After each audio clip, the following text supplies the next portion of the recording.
Andhra style ബേഗൺ പച്ചടി എന്ന് പറഞ്ഞാൽ നമ്മുടെ വഴുതനങ്ങ ചട്നിയുടെ വേറൊരു വേർഷൻ. നമ്മുടെ നാട്ടിലെ പച്ചടിയുടെ ടേസ്റ്റൊന്നും അല്ല ഇതിന്. തൈരൊന്നും നമ്മളിതിലേക്ക് ആഡ് ചെയ്യുന്നില്ല. വളരെ ഈസിയും ടേസ്റ്റിയുമായിട്ടുള്ളൊരു ഡിഷാണ്. നമുക്കപ്പം വീഡിയോയിലേക്ക് പോകാം.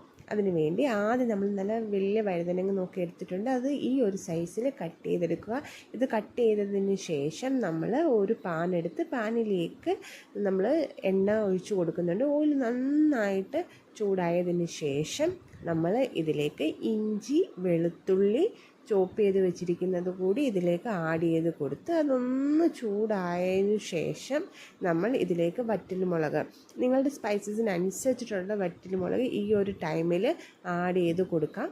അതിന് ശേഷം ഇതുകൂടി ഒന്ന് ചൂടായതിന് ശേഷം വേണം നേരത്തെ നമ്മൾ ചോപ്പ് ചെയ്ത് വെച്ചിരുന്നത് ആ ഒരു വഴുതനങ്ങ കൂടി ഇതിലേക്ക് ആഡ് ചെയ്ത് കൊടുക്കണം. അതിന് മുന്നായിട്ട് നമ്മൾ കുറച്ച് കായപ്പൊടി എന്തായാലും ആഡ് ചെയ്ത് കൊടുക്കണം. കായപ്പൊടിയും ഉപ്പും കൂടി ഈ ഒരു ടൈമിലേക്ക് ഇതിലേക്ക് ആഡ് ചെയ്ത് കൊടുത്ത് നമ്മൾ നേരത്തെ അരിഞ്ഞ് വെച്ചിരുന്ന വഴുതനങ്ങ കൂടി ആഡ് ചെയ്ത് കൊടുത്ത് നന്നായിട്ട് മിക്സ് ചെയ്ത് അടച്ച് വെച്ച് കുക്ക് ചെയ്യുക. നന്നായി ഒന്ന് കുക്കാവണം.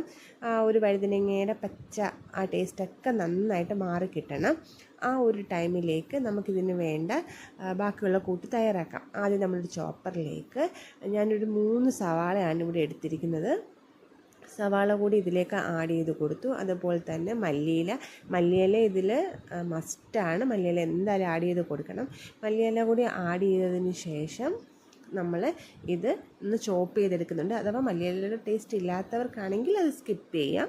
നമ്മൾ ടേസ്റ്റിന് അത്ര വലിയ വ്യത്യാസം വരില്ല. പക്ഷെ ഉണ്ടെങ്കിൽ എന്തായാലും അത് ആഡ് ചെയ്ത് കൊടുക്കണം.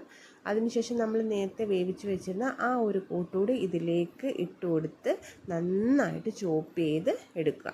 നന്നായി ചോപ്പ് ചെയ്തതിന് ശേഷം നമ്മൾ വേറൊരു ബൗളിലേക്ക് മാറ്റി ഇതിലേക്ക് നമ്മൾ ആവശ്യത്തിന് മുളക് പൊടിയും അതുപോലെ തന്നെ പുളിക്ക് വേണ്ടി നമ്മൾ പുളിവെള്ളം കൂടി ഇതിലേക്ക് ആഡ് ചെയ്ത് കൊടുത്ത് നമ്മൾ നന്നായിട്ട് മിക്സ് ചെയ്ത് കൊടുക്കുക. അതുപോലെ തന്നെ 1-2 സ്പൂണ് വെളിച്ചെണ്ണ കൂടി ഇതിലേക്ക് ആഡ് ചെയ്ത് കൊടുക്കണം. ഈ ഒരു ടൈമിൽ നിങ്ങളുടെ ടേസ്റ്റിനനുസരിച്ചിട്ടുള്ള ഉപ്പ് കൂടി ഒന്ന് ടെസ്റ്റ് ചെയ്ത് നോക്കുക. അതിനുശേഷം നന്നായിട്ട് ഇത് മിക്സ് ചെയ്തെടുക്കുക.